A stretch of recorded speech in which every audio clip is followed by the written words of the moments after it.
नमो तस्य भगवतो अरहतो सम्मा सम्बुद्धस्य।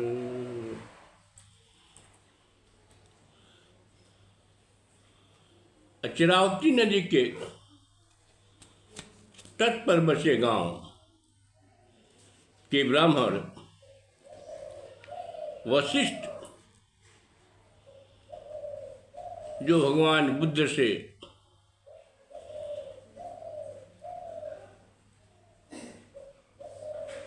तत्व ज्ञान प्राप्त करना चाहता था,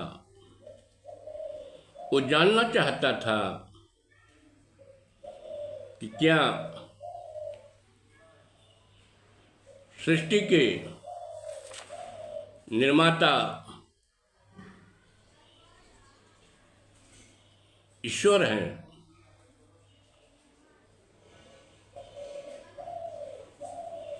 तब भगवान बुद्ध ने बताया कि संसार में आत्मा परमात्मा, देवी देवता, स्वर्ग नरक, भूत पिशाच जैसे कोई तत्व नहीं होते हैं। ये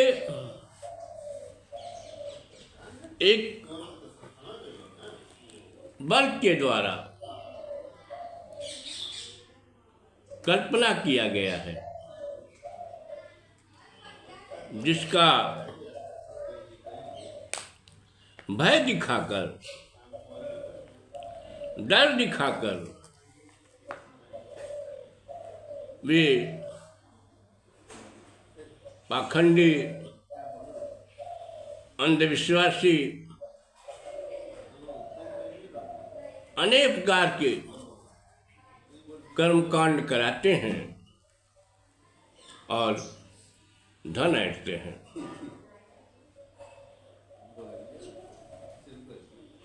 संसार में सृष्टि की उत्पत्ति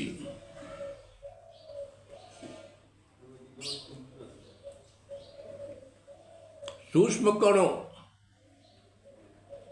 जिसे हम तत्व कहते हैं, के संयोग और वियोग से संपन्न हुआ है।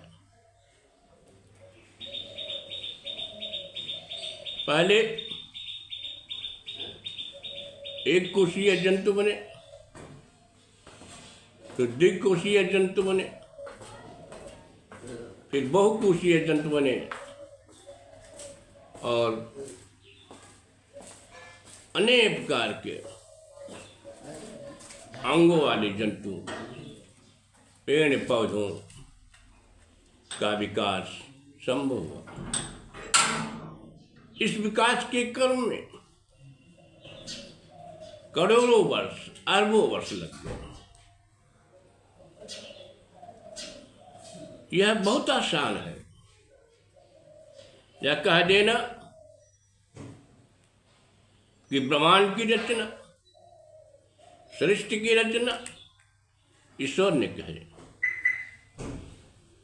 या उनसे इस विषय पर यदि वैज्ञानिक ढंग से तर्क किया जाए तो अंत में वे कह देते हैं यह सब आस्था का विषय है, विश्वास का विषय है। इस पर विचार विमर्श तर्क नहीं किया जा सकता। जब वशिष्ठ को यह संज्ञान हो गया कि सृष्टि की रचना किसी ईश्वर ने नहीं किया, बल्कि वह तत्वों के द्वारा संभव हुआ है, तब उसने ब्रह्म के बारे में जानना चाहा। उसने सम्यक संबुद्ध से कहा कि संसार में ब्रह्म को जानने वाले बहुत से ब्रह्म ज्ञानी हुए हैं। क्या उन सब की बात झूठी है? शतपथ, अत्रेय, तैत्तिरीय, कुशोतक आदि अनेक पवित्र ब्राह्मण ग्रंथ हैं, पुस्तकें हैं।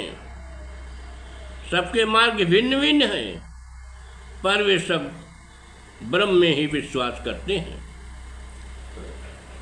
जिस प्रकार किसी नगर में जाने के लिए अनेक मार्ग हैं, वे सब नगर में ही आकर मिलते हैं, उसी प्रकार भिन्न भिन्न ऋषियों ने मुनियों का मार्ग अलग अलग है, परंतु अंततः वे सब ब्रह्म पर ही आके टिकते हैं।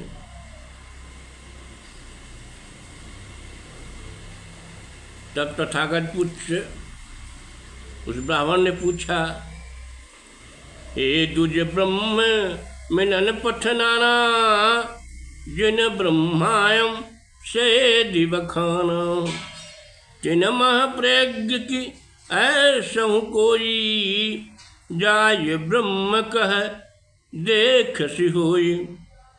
हे मुनि पंथ बतायहि जेऊ, जाय न ब्रह्म ही देखहि को। तब भगवान बुद्ध ने कहा कि हे ब्राह्मण, जिन ब्रह्म ज्ञानियों ने ब्रह्मा से मिलने के अनेक मार्ग खोज कर बताए हैं, उनमें से क्या कोई ऐसा भी ब्रह्म ज्ञानी है जिसने उस मार्ग से जाकर के स्वयं ब्रह्मा से मिला हो, उनको देखा हो? तो वशिष्ठ ब्राह्मण ने बताया कि ब्रह्म ज्ञानियों ने केवल मार्ग बताया है, उस पर जाकर के ब्रह्म ज्ञानी ब्रह्मा का दर्शन नहीं कर पाए हैं। ते सब शिष्य रहे जन जिनके, गुरु तिनके गुरु के गुरु तिनके, जे प्रथम ही पद दीन बताई, लखहि कि ब्रह्म ही ते तह जाए। प्रथम ही पंथ बतायहि जेहूँ, जाय न ब्रह्म देखहि तेहूँ। समय संबुद्ध ने कहा, ब्राह्मण से पूछा, अगर उन्होंने ब्रह्म को नहीं देखा तो कैसे अनोखे मार्ग को कल्पना कर सकते हैं? ब्रह्म मिलन के मार्ग को कैसे वो बता सकते हैं? यह विचित्र धंधा है कि झूठी कल्पना करो और पीढ़ी दर पीढ़ी को उसमें उलझाते जाओ। या तो वैसा ही है कि अंधा ही अंधे को राह दिखाता है। किसी को पता नहीं कि अंधों की जमात कहाँ जा रही है। वे सब अंधे कतार बांधे चले जा रहे हैं, वापस कोई नहीं लौट रहा है। वे ब्रह्म को खोजने जा रहे हैं जिसे कभी स्वप्न में भी नहीं देखा है। पुनः उन्होंने कहा, बोल उठे मुस्काए मुनीसा, जो पुनि अजर अमर जगदीशा। संततितासु सबे संसारी, तो कत जरहि मुरहि तनुधारी। होय तनुज सब तातहि तूला, तो किम दोय भय प्रतिकूला। समय संबुद्ध ने कहा, अगर ईश्वर अजर और अमर है और संसार के सब जीव जंतु उसकी संतान हैं, तो उन्हें भी अजर अमर होना चाहिए। फिर वो क्यों नहीं जलते मरते रहते हैं? संतान अपने पिता के समान ही होता है, तो फिर एक दूसरे से भिन्न क्यों है? जब संसार का सृष्टिकर्ता ईश्वर है, उसी जिस प्रकार मिट्टी से बर्तन बने होते हैं, तो बर्तन में मिट्टी के गुण सदैव पाए जाते हैं, उसी प्रकार ईश्वर के गुण उनके संतानों में भी पाए जाना चाहिए, लेकिन ऐसा संसार में नहीं दिखाई देता। जो शिव रूप है भगवंतु, जीव विपुल किम हिंसक हंतु, संततितासु सबे संसारू, भे किम लंपट चोर लबारू, हरिहित कारक धारक धर्मु, तो किम लोक बढ़ाए हैं आप।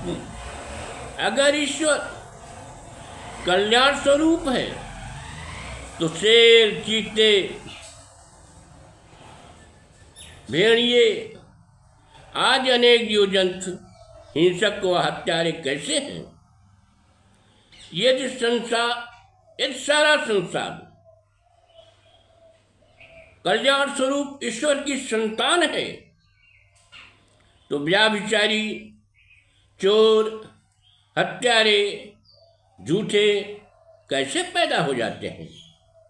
अगर ईश्वर कल्याणकारी है तथा धर्म का धारण करने वाला है, तो संसार में अपकर्म, दुष्कर्म, दुराचार कैसे होता है? यदि ईश्वर पुण्य से प्रवृत्त हो तो सबका नियंत्रण वाला हो, तो फिर संसार में कोई पाप कैसे कर सकता है? क्यों कर रहा है? तब वशिष्ठ ब्राह्मण ने कहा, हे गौतम तब उक्त अनुपा, सृष्ट नतर जग के अनुरूपा, तर्क यमोदय चूक यजीते, कारण काजु निपट विपरीत। हे सम्यक संबुद्ध, हे महामुनि, तुम्हारा यह कथन बेजोड़ है कि यह सृष्टि सृष्टिकर्ता के अनुसार नहीं चल रही है।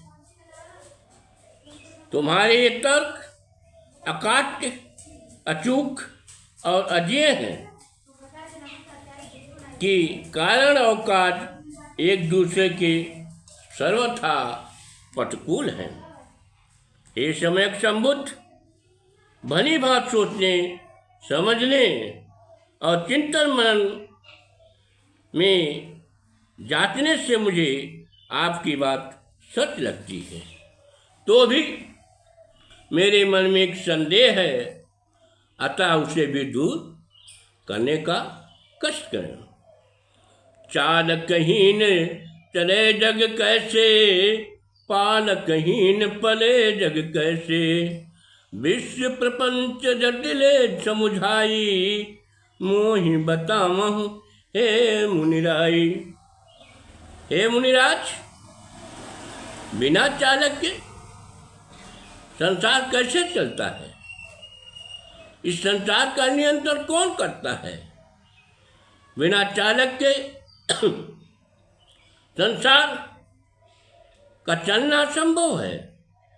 विश्व का जटिल जंजाल मुझे समझा कर बताओ। तासु वचन सुनशील निधानु, पत इतु श्रम उत्पत्ति विद्वानु, तासन खोल बताहिनी के, दूर भये सब संशय जी के, रही नौ ज्ञान जन्म नौ भयूं, माथ नवाई बहुर घर गयूं। ब्राह्मण वशिष्ठ की बात सुनकर उसे प्रतित्य समुद्वाद के माध्यम से कार्य श्रृंखला भली भात समझाया। तब उसके मन में सारे संदेह दूर हो गए। वह नया ज्ञान पाकर उसने धम्म दीक्षा ले लिया और तथागत बुद्ध को प्रणाम करके घर लौट गया। भवसागर साकार पोत धर्म धारक परम, कौन उतारत पार धीवर नीवर ना है बिनु। संसार रूपी सागर में धर्म ही पार उतारने वाला महान जलयान है, लेकिन यह सब धर्म सत्य पर आधारित होना चाहिए, सधम्म नहीं, सधम्म होना चाहिए, या पाखंड अंधविश्वासपूर्ण नहीं होना चाहिए। इस धर्म की जो अवधारणा हो वो मानव कल्याण के लिए हो, ना कि मानव के अहित के लिए हो, जीव जंतुओं के अहित के लिए हो, संसार के लिए अकल्याणकारी हो। तब उस जलयान जो धम्म सधम्म रूपी जलयान है, ऐसे सधम्म को महाश्रवण सम्यक समुद्र रूपी जीवन के बिना उसे पार कौन उतार सकता है। भगवान बुद्ध के धम्मोपदेश से वह बहुत संतुष्ट हुआ और भगवान को अंततः प्रणाम करके अपने घर चला गया। नमो बुद्धाय।